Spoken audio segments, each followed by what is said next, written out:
Hace poquito os compartía un vídeo donde rankeaba todas las películas de la fase 5 del MCU. Fue un vídeo que me gustó mucho hacer porque tiene bastante gracia esto de tener que colocar cada una de las películas en un tier y ordenarlas según la preferencia. Y también vi que os gustó mucho a vosotros y que participasteis mucho en comentarios, que también es otra de las gracias que tiene esto, ¿no? Que cada uno compartamos la nuestra, siempre desde el respeto, ¿vale? Sin insultar a los demás, pero creo que ese pique, siempre que sea sano, creo que es bastante disfrutón y me moló en el anterior vídeo. Así que hoy os traigo una tier list de todas las películas de la fase 4 del MCU. Así que venga, vamos allá. El funcionamiento va a ser el mismo que el del anterior vídeo. Es decir, las voy a ordenar por orden de estreno, empezaré por Black Widow y acabaré con Black Panther Wakanda Forever. Y las series pues se van a quedar fuera porque, como ya comenté, pues no me parece correcto comparar lo que se hace en televisión con lo que se hace en cine, ya que creo que son productos muy distintos. Y de hecho ya habrá tiempo para hacer pues otra tier list en otro vídeo más enfocado a las series. Así que si os parece bien, empezamos con esta Black Widow, que fue la primera película de esta saga del multiverso, lo cual a mí ya me da ciertas pistas de todo el desastre a nivel de gestión que ha venido en estas últimas dos fases. Porque creo que es una película que debería haber llegado mucho antes, ¿no? Natasha Romanoff, el trabajo que hizo Scarlett Johansson con este personaje, creo que funcionó muy bien en todas las películas en las que ella apareció. Y a mí me sabe muy mal que se haya tardado tanto tiempo en darle una película, poder a una actriz de la envergadura de Scarlett Johansson, un personaje que creo que se había ganado el corazón de todos los fans y que parece que se esperaron a que muriera en Endgame para darle una película. Así que por esa parte creo que tuvo un timing bastante malo y que tendría que haber llegado antes. De hecho, la película se sitúa justo después de Civil War y nos cuenta también cosas del pasado de Natasha. A mí la película no me parece mala, pero tampoco me parece una buena película, así que la voy a dejar en olvidable. Creo que es una película hasta cierto punto interesante, porque nos cuenta pues ese pasado tan traumático que del que siempre Natasha hacía alusión en las películas de Vengadores y que nunca nos mostraban. Creo que esa parte es interesante. Aquí tenemos como punto más álgido, yo creo, de la película, la primera aparición de Yelena, que es su hermana, entre comillas, o su compañera en esta habitación roja, y que yo creo que es de lo mejor de la película, junto con todo lo que nos muestran de este pasado tan turbio de Natasha, ¿no? Creo que la película también tiene otras virtudes, creo que el tono en ciertos momentos le favorece mucho, tiene un tono similar a las películas de Capitán América, no más de espionaje, y tiene una acción muy física que funciona bastante guay. Aunque luego en el tono hay ciertos momentos que, sobre todo con este personaje de Red Guardian, a mí por lo menos me sacaba del cine bastante. Es un personaje que luego en Thunderbolts me da la sensación de que han sabido gestionar y manejar un poquito mejor, pero aquí en Black Widow yo creo que se les fue de madre y a mí no me gusta demasiado. Eh, Como cosas positivas también, pues creo que la historia, lo que nos cuenta hasta cierto punto es relativamente interesante, ¿no? Todo lo de esta habitación roja y lo de este villano, que aunque sea bastante olvidable, el villano como tal, creo que pues todo lo que hace tiene ciertos paralelismos con cosas del mundo real que son interesantes, ¿no? Con la trata de blancas y demás, y que creo que son temas que está guay que la película trate. Pero luego, pues como decía, creo que es una película que vino a destiempo. O sea, es una película que después ya de que el personaje haya fallecido en Endgame no generaba ningún interés. Y luego también el tono en ciertos momentos a mí me saca bastante por el personaje este. Luego tiene a Taskmaster, que fue un bluff total. Creo que durante la película no está mal y que nos da alguna que otra escena de acción disfrutable, pero la revelación final es bastante, bastante cutre. Y luego el villano es bastante olvidable, ¿no? Es uno de estos villanos que es malo porque sí. Así que, bueno, no me parece una buena película, pero tampoco diría que es mala película. Es una película que el tono en general es bastante serio, que nos cuenta, pues, ese hueco que siempre teníamos que llenar del pasado de Natasha y que está guay, aunque, por supuesto, pues llegó demasiado tarde. Así que la voy a dejar aquí en olvidable. Venga, vamos con Shang-Chi, que es la película que se estrenó justo después y que a mí es una película que me gusta bastante. Creo que aquí nos presentaron a un personaje completamente nuevo, ¿no? En esta nueva saga y nueva fase del universo que me parece interesante. Creo que el actor, yo por lo menos no lo conocía hasta este momento, a Simu Liu, y luego ya lo vi en Barbie de nuevo. Creo que no lo he vuelto a ver en ninguna peli, pero es un tío que a mí me cayó muy bien. En toda la campaña de promoción se le veía también que era un tío que se volcaba mucho con el personaje. Y a mí en la película me funciona muy bien este Shang-Chi. Me cae muy simpático. Además, creo que tiene una química muy guay con esta Aquafina, creo que se llama la actriz que interpreta al personaje, que es un poco su sidekick, ¿no? Y ese alivio cómico, que me hace bastante gracia. Creo que hacen ahí una pareja bastante guay. Luego la acción creo que es uno de sus puntos más fuertes, sin lugar a dudas. Y tiene una serie de escenas que son súper disfrutables, están súper bien rodadas y creo que compite con de las mejores escenas de acción que tenemos en el MCU.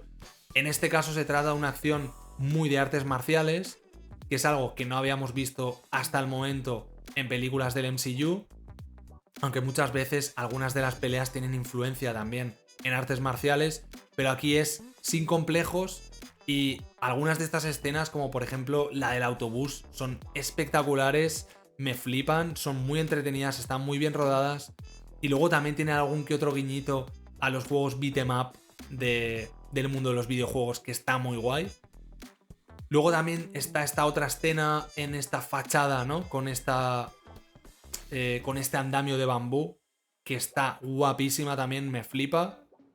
Y me recuerda pues a películas de Jackie Chan, por ejemplo, ¿no? Donde se hacen cosas muy físicas, que son muy divertidas de ver y que funcionan súper bien. Aquí creo que pues el equipo de stunts y los actores que participan en las escenas lo hacen de fábula. Y para mí eso es de lo que más me mola de la película. Luego creo que es una muy buena película de origen, porque, bueno, utiliza un poco el esquema base de las películas de Iron Man, ¿no? De la primera de Iron Man, pero nos introducen a un personaje que realmente ya era superhéroe, pero de alguna forma pues reniega de ese pasado por esa relación que tiene con su padre, ¿no? Que es el verdadero mandarín, Wenwu. Así que toda esa parte de su origen, de cómo nos cuentan la historia de Talo, creo que funciona muy bien también. Nos muestra también una parte del universo de Marvel un poco diferente, más similar a lo mejor a lo que vemos también en Black Panther Wakanda Forever, como muy, muy folclórica. Aquí a la película, tal vez gente más experta en el folclore y la tradición china comentaban en redes que todas las referencias que habían en Talo eran como un pastiche, ¿no? De referencias sin demasiado sentido chinas. Yo la verdad es que no tengo mucha idea de la tradición china y a mí me funciona, aunque es verdad que Talo tal vez sea lo que menos me gusta de la película. Sí que hay elementos que me gustan mucho, como por ejemplo la amenaza principal, estos demonios, ¿no? Que salen desde esta cueva, creo que funcionan muy bien. Y luego el dragón, creo que funciona como un tiro y me recuerda pues a Dragon Ball y a este tipo de cine y películas asiáticas.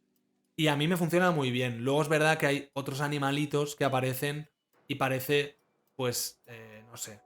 En algunos momentos sí que parece un parque de atracciones y no se siente tan, como tan importante o que tenga tanta presencia como sí que tiene Wakanda en Black Panther, ¿no?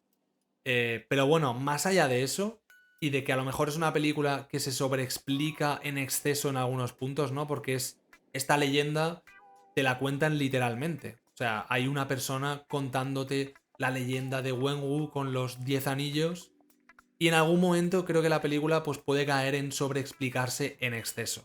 Pero creo que tiene a unos personajes que funcionan muy bien. El villano me funciona súper bien con esta obsesión que tiene, ¿no? Con el amor de su mujer y querer salvarla. La verdad es que es una película a la que le tengo mucho cariño, que me supo muy mal, al igual que con Black Widow y con Eternals, que comentaré a continuación, que se estrenaran en la época de pandemia, porque creo que Shang-Chi es una película que tendría que haber funcionado mucho mejor. Pero bueno, también entiendo pues, que es un personaje completamente nuevo, que nadie lo conocía antes. Y no sé si harán una segunda parte. Se dice que sí que hay como una idea de hacer una Shang-Chi 2. De hecho, que la haga seguramente Daniel Dustin Cretton, que es el que va a dirigir la nueva película de Spider-Man. Pero ya no creo que la veamos en esta saga del multiverso. Así que bueno, esta Shang-Chi y la leyenda de los 10 anillos se queda en buena. Vamos a seguir con Eternals, que también me parece una buena película. Esta es una película que se llevó muchísimos palos en su momento. No recuerdo muy bien por qué. No me parece una película perfecta, ni me hace conectar tanto con los personajes como Shang-Chi, ¿no? Que creo que tiene un protagonista que tiene mucho carisma y con el cual conecto desde el primer minuto. Pero toda esta historia que nos cuenta Eternal sobre los eternos, los desviantes y los celestiales me parece muy interesante y de hecho creo que habría funcionado muy bien como primera película de esta fase 4. Porque es una película que nos lleva atrás en el tiempo, ¿no? En la que estos celestiales los conocemos ya en este punto, en esta película. Nos los habían introducido un poquito en alguna película de Guardianes, ¿no? Con la cabeza de Sapiencial o Nowhere que está ahí en la galaxia, que es de un celestial muerto. Pero aquí ya nos explican quiénes son los celestiales, quiénes son los eternos y esa lucha eterna que tienen contra los desviantes. A mí esta película me parece una película muy bonita. Creo que a nivel cinematográfico es de las mejores que tiene esta fase, sin lugar a dudas. Tiene una serie de planos, una fotografía súper bonita y muy bien trabajada. Y en general el diseño de producción me funciona muy bien. Los trajes creo que son muy guays y tienen mucha personalidad. Todo lo que son los logos, no los logos, sí, los diseños que lleva cada uno del traje y también de los poderes, ¿no? Que tienen este color dorado en común. Creo que les da mucha personalidad y los acerca como a ese mito prácticamente de dioses, ¿no? Y a mí toda esa parte me funciona súper bien. Luego la historia que cuenta creo que tiene cosas muy interesantes porque nos lleva pues a esos orígenes, ¿no? Del universo Marvel que nunca nos habían contado. Y me gusta ese viaje que se hace a través del tiempo, ¿no? Desde los confines de la humanidad en el cual pues estos eternos han estado acompañando a los seres humanos y les han estado apoyando en ciertos momentos y dándoles un empujoncito para ayudarlos a evolucionar. Que son cositas que creo que están muy bien y que nos llevan pues a una historia prácticamente mitológica y que nos cuenta algo ancestral y que da algo de sentido a este universo cinematográfico. Las cosas negativas de la película, que creo que tiene algunas, pues la principal yo creo que sería que los personajes no acaban de enganchar, o por lo menos yo no llego a conectar muchísimo con ninguno de ellos. Pese a que hay actores que me gustan mucho, por ejemplo Angelina Jolie, ¿no? Que está fantástica sobre todo en las escenas de acción, como Tena. Es una lástima que no, seguramente no volvamos a ver a estos personajes por lo menos pronto, porque ya dijeron que no iban a hacer una Eternals 2. Porque hay algunos de ellos que creo que podrían funcionar muy bien ya fuera, incluso fuera de esta franquicia y juntando a estos personajes con otros, ¿no? Pero siento que algunos de estos personajes no son demasiado carismáticos. Me pasa sobre todo con los dos protagonistas que son Ikaris y Cersei. Cersei creo que la actriz lo hace bien, pero me parece muy soso, muy sosa la actuación. No sé si la directora les dio ciertas directrices para que interpretaran desde, pues, les dieran un enfoque un poco robótico, ¿no? Por la explicación final que se da de quiénes son realmente los Eternos y de dónde vienen. Porque es como que no son demasiado emocionales, ¿no? Es como que se quedan ahí en un terreno intermedio y no siento que llegue a conectar muchísimo con ninguno de ellos. El caso más flagrante para mí es Icaris, que es, aparte de que no me gusta demasiado, el girito creo que está bien llevado, el girito argumental hacia el final de la película, pero esa interpretación me parece bastante regulera. El actor sí que me gustó bastante en Juego de Tronos y esperaba un poquito más aquí, la verdad, porque al final es como un Superman y creo que los poderes y todo eso, todo lo que tiene que ver con la acción de los poderes de estos Eternos está muy bien llevado. Pero a mí esa cara de cartón piedra que pone en todo momento es que no me transmite absolutamente nada. De hecho tiene como algunas escenas medio románticas, ¿no? De un romanticismo como muy clásico con Cersei, que a mí no me acaban de decir nada, ¿no? Me parecen muy sosas. De hecho, creo que en esta película tenemos la primera escena de sexo, que no se ve nada, evidentemente, ¿no? Pero es un poco. Sugiere un poco, ¿no? Que van a tener sexo en el MCU. Y pese a que la fotografía y todo a nivel cinematográfico creo que está bien tratado, creo que por lo que significan los personajes y por la actuación tan plana y tan sosa, a mí no me dice nada, la verdad. Así que ese sería uno de los puntos que yo le achaco a la película. Y luego también creo que los desviantes como villanos no terminan de funcionar del todo. Las motivaciones de este desviante, ¿no? Que se acaba uniendo y acaba siendo como, entre comillas, el rey de los desviantes, no me acaba de funcionar del todo. Creo que la película o el guión de la película no lo llega a aprovechar, ¿no? Creo que tenía más chicha de la que nos llega a mostrar la película. Y a mí lo que más hace que se me caiga un poco la película es que creo que el guión es bastante tramposo. Y me explico. La película empieza con como con un texto rollo como las películas de Star Wars, en el cual nos cuentan pues todo el mito este que hay alrededor de los celestiales, nos explican un poco quiénes son, cómo crean a los Eternos y esta lucha eterna e infinita que tienen contra los desviantes. En principio es como para que la paz prevalezca y para que traigan el equilibrio al universo. Pero claro, nos ocultan que realmente lo hacen porque es necesario para que salga un celestial, ¿no? Para que un celestial nazca y extermine toda la vida que haya en ese planeta. Es algo que se guarda ese texto del principio y que nos vomitan en cierto momento de la película y a mí me parece súper conveniente y hace que sienta que me estén engañando de más.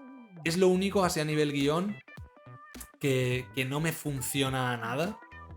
Pero como decía, el resto de cosas creo que la película tiene cosas muy buenas para ofrecer. Y creo que es una película que en general se ha denostado en exceso en redes. Tuvo bastantes malas notas en Rotten Tomatoes y la crítica especializada. Y yo creo que no es una película tan mala como se dice. Así que en mi caso la voy a colocar aquí en el tier de buena junto a Shang-Chi. La siguiente es Spider-Man No Way Home o Spider-Man, como queráis pronunciarlo.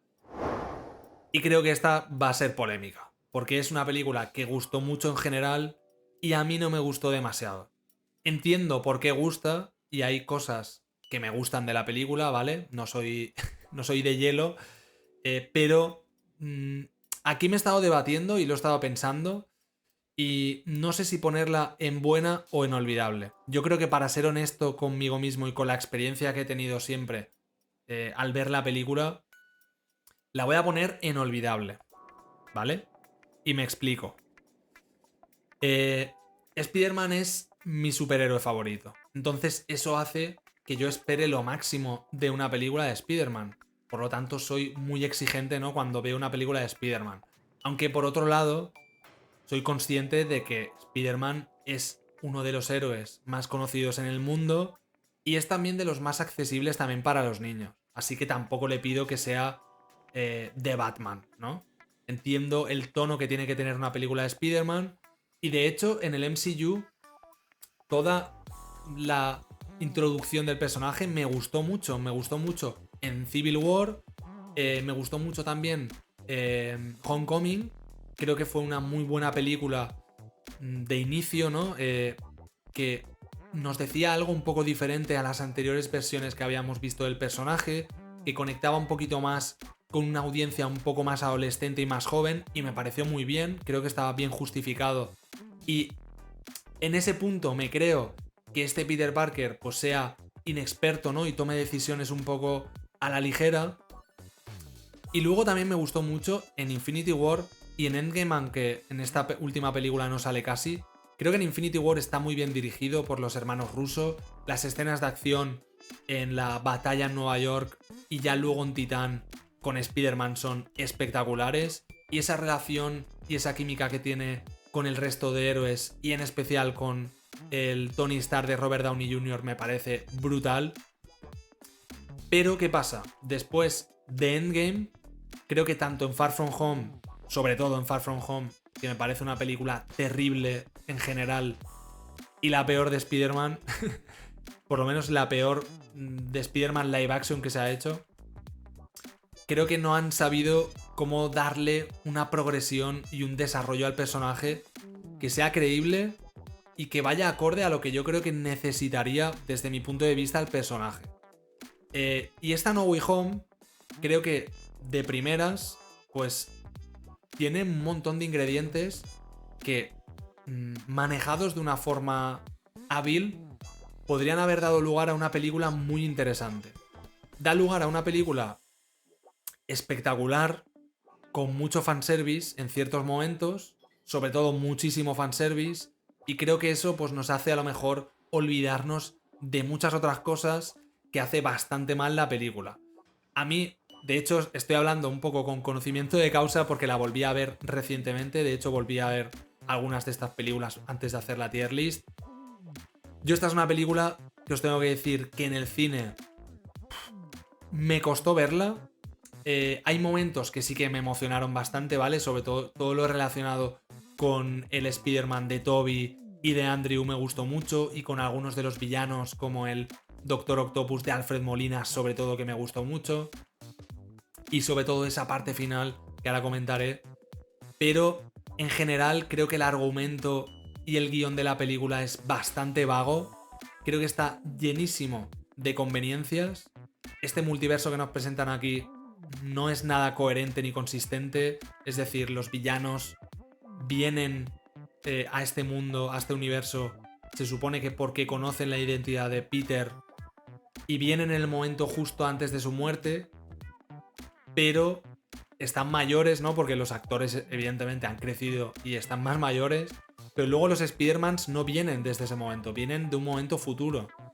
Y realmente solo vienen villanos y los dos Spider-Mans. No vienen, o por lo menos no vemos en la película, a otras personas que también conocían la identidad de Spider-Man en las otras películas, ¿no? Como por ejemplo Mary Jane, el duende de James Franco, o por ejemplo Gwen Stacy, ¿no? De las películas de Amazing Spider-Man. ¿Por qué no vuelve justo antes de su muerte? No sé, son una serie de cosas que no me acaban de encajar y que hace que se den pues una serie de conveniencias en la película que son constantes y que yo siento en cierto punto que ya no puedo pasar por alto, ¿no? Y me lastran bastante el disfrute de la película. No me gusta demasiado lo que hacen con Peter, como comentaba, en Far From Home y en esta película. Creo que en esta película está mejor porque finalmente sí hacen que el personaje evolucione y se desarrolle, pero claro, hasta que llegamos a ese punto que es el final de la película, que para mí es lo mejor, vemos otra vez a un Peter tomar decisiones muy estúpidas, portándose como un crío. Y claro, es raro, a mí se me hace muy raro ver a un personaje que sigue actuando de la misma forma que actuaba en la primera película cuando ha pasado por 1000 cosas. Este es el Spider-Man que más tiempo en pantalla hemos tenido. Porque ha tenido 3 películas, va a tener una cuarta y además ha tenido apariciones en Civil War y en 2 películas de Vengadores. Y es el Spider-Man que menos ha evolucionado de todos, pero vamos, sin ninguna duda. Entonces, claro, a mí son cosas que me lastran bastante la película. Luego hay personajes que en la primera película de Homecoming me funcionaban como Ned y aquí no me funciona nada, ¿no? Que abra anillos. Bueno, podrías tirarme así media hora hablando o una hora incluso hablando solo de No Way Home, pero la voy a dejar inolvidable por todo esto que he comentado. Al final, yo sí que salvo a la película, ¿vale? No creo que sea una mala película, aunque creo que tampoco es realmente buena, porque creo que al final sí que le da, pues, el conflicto que sucede en la película con el Duende Verde y con Tía May. Creo que sí que le da motivos a este personaje para evolucionar ya de una vez y darnos esa promesa de que en la siguiente película veremos a un Peter más maduro y con un enfoque un poco distinto, que yo creo que lo va necesitando y que también le puede venir bien a Tom Holland para interpretarlo, pues dándole más matices y desde un punto de vista un poco más, no adulto, pero un poco más maduro y personal. Así que esta No Way Home se va a quedar inolvidable. Y vamos a seguir con otra película multiversal que salió justo después, que es Doctor Strange in the Multiverse of Madness, que la voy a poner detrás de Eternals.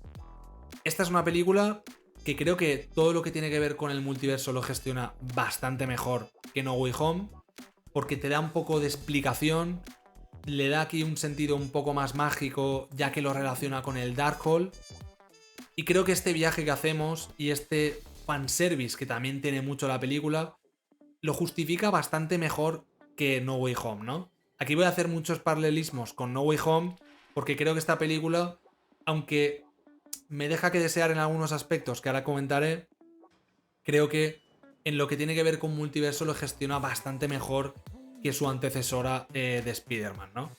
Aquí tenemos pues una historia sobre todo de este enfrentamiento que tiene Doctor Strange con Scarlet Witch, completamente desatada tras los eventos que suceden en WandaVision, que creo que es algo que no va a volver a hacer ya Marvel Studios, porque esto de unir, ¿no?, algo que sucede en serie y llevárselo a cine, porque creo que la película no, aunque sí te hace mención a lo que sucede en Westview, no te cuenta demasiado y realmente esta es una película en la que es muy necesario haberse visto la serie para entender por qué Wanda de repente es mala. Quitando eso, aquí yo creo que de lo mejor de la película son las actuaciones tanto de Benedict Cumberbatch, que está siempre espectacular, y Elizabeth Olsen, que me encanta cómo lo hacen ambos, sobre todo Elizabeth Olsen aquí le da pues ese punto de villana en los cuales Sam Raimi, que también les da unos toques de dirección muy guay, y le da su estilo.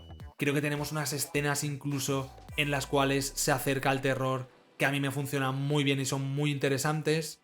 Creo que es una película que tiene momentos muy álgidos y que nos entrega postales y escenas muy diferentes a lo que habíamos visto y muy imaginativas en general, ¿no? Como por ejemplo esa batalla que tiene Doctor Strange con su homólogo corrompido por el Darkhold, esa batalla musical que tienen, que es realmente creativa y está guay, pero creo que tiene algún que otro, no diría lastre, pero sobre todo a mí lo que no me acaba de funcionar en esta aventura de Doctor Strange es el guión.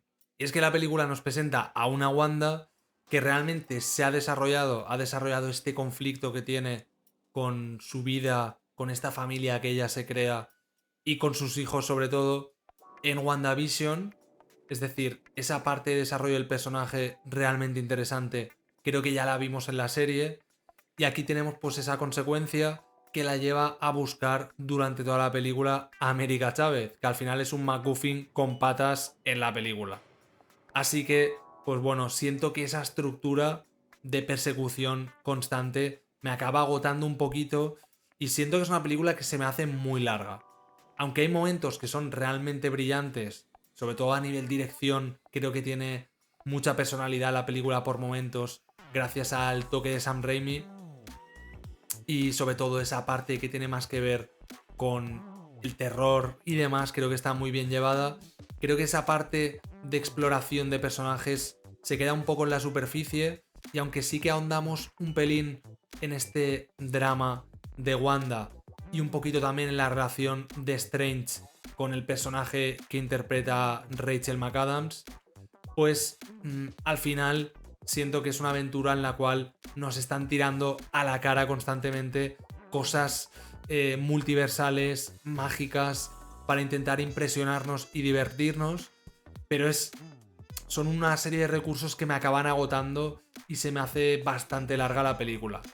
La parte multiversal, como decía, creo que está más o menos bien llevada, aunque a mí hay ciertos momentos que son bastante fanservice, como por ejemplo la presentación de este universo de Illuminati, que realmente al final no van a ninguna parte, ¿no? Porque llega Wanda y se los carga sin pestañear. Así que bueno, por estos motivos, primero, porque creo que es una película que no es autosuficiente y que tiene demasiadas dependencias con la serie de WandaVision, y luego también por este guión, esta persecución sin fin, en la que siento que vamos de un lugar a otro un poco como por accidente, pues hace que se me haga una experiencia pues agradable y divertida por momentos, pero un poco aburrida y tediosa por otros. Y creo que esto también hace que la película no llegue a profundizar muchísimo en ninguno de sus personajes, aunque creo que sí que lo hace en cierta medida. Creo que se queda en un terreno en el cual no llegan a encajar todas las piezas o no como a mí me gustaría. Me hubiera gustado que la película contara un poquito más del protagonista, de Stephen Strange. Y, y bueno, esta sería mi opinión general de la película. Aunque algo que sí que me gustaría, que como vemos al final, Doctor Strange se reúne con Clea y se van a esta dimensión oscura, sí me molaría que en la siguiente película mantuvieran al director, porque creo que es de lo mejor de esta película, es ese toque que le da Sam Raimi en todas las escenas, que me parece brutal, y de verdad espero pues que la siguiente película la dirija él y que esté desde el principio de la producción, que creo que aquí se le añadió un poco más tarde. Y vamos con la siguiente, que es Thor Love and Thunder, y se va directamente al tier de mala. Thor es uno de esos personajes de la formación original de los Vengadores que conjuntamente con Hulk me da la sensación de que Marvel Studios no ha sabido manejar y han ido dando tumbos de un proyecto a otro, intentando encontrar un tono que le favorezca al personaje y sobre todo que funcione en taquilla. Inicialmente tuvimos una versión más seria, más solemne y más shakespeariana, que yo creo que le favorece o le queda mucho mejor al personaje que la actual, pero que en taquilla pues no funcionaba. Y luego ya llegó el loco de Waititi, hizo lo que le dio la gana. En Ragnarok funcionó bastante bien a nivel de taquilla, y creo que en general la película, pese a que no es de mis favoritas, yo creo que sí es la película de Thor más entretenida y más digerible. Pero todo lo negativo que pudiera tener esa película, creo que lo saca a relucir en todo momento de esta Love and Thunder.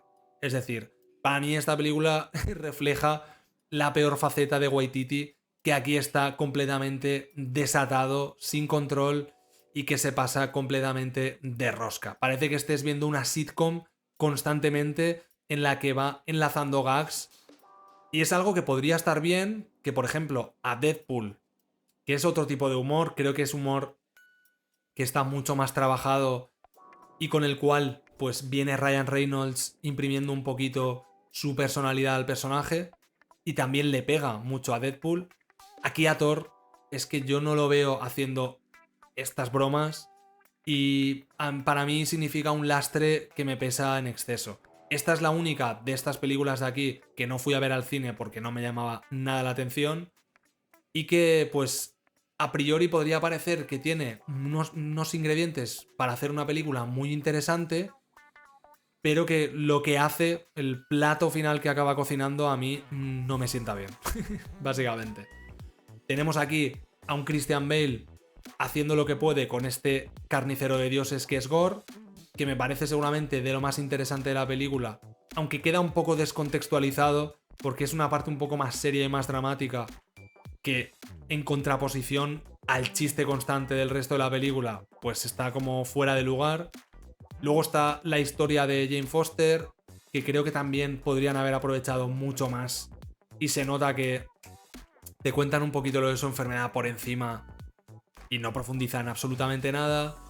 Y por ejemplo, pues tenemos a estos nuevos dioses, como son Zeus y luego Hércules que vemos al final, que también están muy ridiculizados, sobre todo Zeus, y no llegan a aprovechar.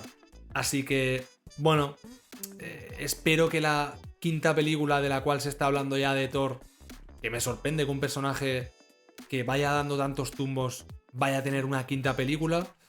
Pero bueno, ya con Waititi fuera de la producción, por lo que se está diciendo, espero que encuentren un tono más cercano al Thor que pudimos ver en Infinity War, el cual yo creo que refleja lo mejor y el balance más equilibrado entre, por una parte, pues una épica y algo realmente imponente, ¿no? Y poderoso del personaje, y por otra parte, pues también momentos un poquito más ligeros con esas pollitas que le va tirando al Star-Lord de Chris Pratt sobre todo, que creo que seguramente a Chris Hemsworth se nota que está muy cómodo en ese registro, ¿no? Un poco más de comedia, pero que habría que contenerlo un poquito y que con Waititi pues no se contenía para nada. Así que, sintiéndolo mucho, se queda aquí en mala. Y ya por último vamos con Wakanda Forever, que fue una película que me emocionó muchísimo y que la voy a poner en muy buena. Esta es una película de la cual en la preproducción, como ya sabréis, el actor que interpretaba a T'Challa, Chadwick Boseman, falleció y tuvieron que readaptar el guión. Aquí, claro, tenían dos opciones, ¿no? La primera seguramente sería la más evidente, que era hacer un recast y mantener el guión original y tirar para adelante. Y la segunda, que era la más arriesgada, era mantener también esa muerte en el personaje y cambiar la historia para que se reflejara pues esa carencia y esa falta pues también en la película. Cosa que me pareció un acierto y que creo que está muy bien ejecutado en la película. Porque creo que hay veces en las cuales se tienen muy buenas intenciones, pero la ejecución no llega a estar a la altura. En este caso, las intenciones eran, pues, rendir tributo a este gran actor que, joder, realmente supuso algo realmente importante para la franquicia, sobre todo para una buena parte de la comunidad afroamericana en Estados Unidos, y que a nivel cultural, pues la primera película pegó muy fuerte. Y joder, creo que realmente aquí hacen algo muy difícil y lo hacen muy bien. Y es que al inicio de la película no nos hace falta volver a ver al personaje para sentir ese dolor que está sintiendo Shuri cuando intenta salvarlo en sus últimos momentos. Y todo este viaje, al final, para acabar aceptando, ¿no? Y superando esa fase de duelo por parte de Shuri, me parece muy bonito. Y a mí es que es una película que me atropella emocionalmente.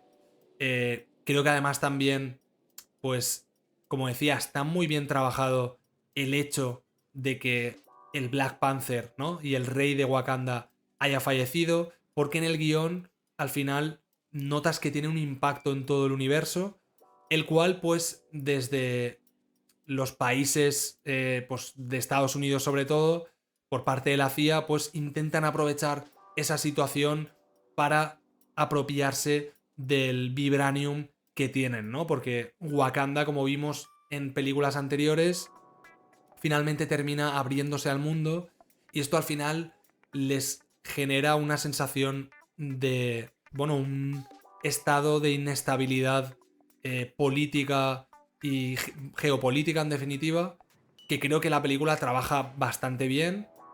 Y también al final todo este drama que se percibe y que se transmite se logra gracias a grandes actuaciones como por ejemplo la de Angela Bassett como Raimunda, que está espléndida y que también nos ofrece momentos realmente emocionales, emotivos, lacrimógenos y en definitiva, pues momentos dramáticos que tienen impacto en la película, ¿no? Y en los personajes. Luego también tenemos a este nuevo villano que es Namor, que también creo que está muy bien interpretado por el actor Tenoch Huerta y que realmente supone una amenaza muy imponente, ¿no? Y muy amenazante. Y también me gusta mucho este mundo subacuático que es Talocan, que está también muy relacionado con la cultura maya y que han querido diferenciar por esa parte de lo que nos mostró la primera Aquaman, ¿no? Que fue una película que nos mostró un mundo en el océano muy interesante y a nivel visual súper impactante.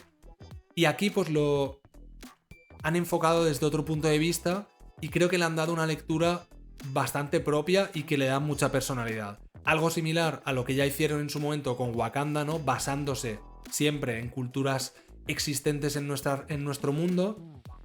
Y aquí pues nos dan una Talocan de la cual no vemos muchísimo, pero vemos lo suficiente como para que nos resulte estimulante y nos emocione. En general a mí es una película que me emociona mucho, como ya decía, aunque sé que no es perfecta. Y las únicas cosas que no me acaban de funcionar, que son poquitas realmente, sería sobre todo esta motivación que tiene Namor para asesinar a el único inventor de la única máquina que detecta el vibranium. Me parece eso que está muy cogido con pinzas en el guión, que solo haya una máquina y un inventor, que en este caso pues está muy relacionado con Ironheart. Y luego pues la batalla final esta que tienen ahí en el océano, en este barco de Wakanda, esa parte no me parece tan interesante como otras escenas de acción que sí tenemos en la película, ¿no? Como ese ataque de Namor y Talocan a Wakanda, que me parece espectacular, o esa pelea final que me parece también interesante entre Shuri y Namor, ¿no? Donde Shuri finalmente pues se reconcilia con ese legado y acaba superando ese duelo tan sufrido y tan sentido que la vemos durante la película. Una película que, pese a no ser perfecta, creo que es muy diferente a lo que suele hacer el MCU. Sobre todo, lo importante de la película no es ese drama que se percibe en todo momento. Creo que lo trabaja muy bien y a mí me llega directamente. Y esta sería mi tier list de la fase 4 del MCU. Decidme en comentarios si estáis de acuerdo o si no, y dejadme vuestras tier list que me encantará verlas. Si os ha gustado este tipo de vídeo y os gustaría que trajera más tier list, dejad un pedazo de like y suscribíos para no perderos absolutamente nada. Ya somos más de 800 subs y ya nos vamos acercando a ese primer objetivo de 1000 suscriptores en el canal, que como sabéis pues arranqué en diciembre del año pasado y la verdad es que estamos llevando un ritmo que me está gustando muchísimo. Así que muchas gracias a los que hayáis visto el vídeo hasta aquí y nos vemos en el próximo vídeo. ¡Chao!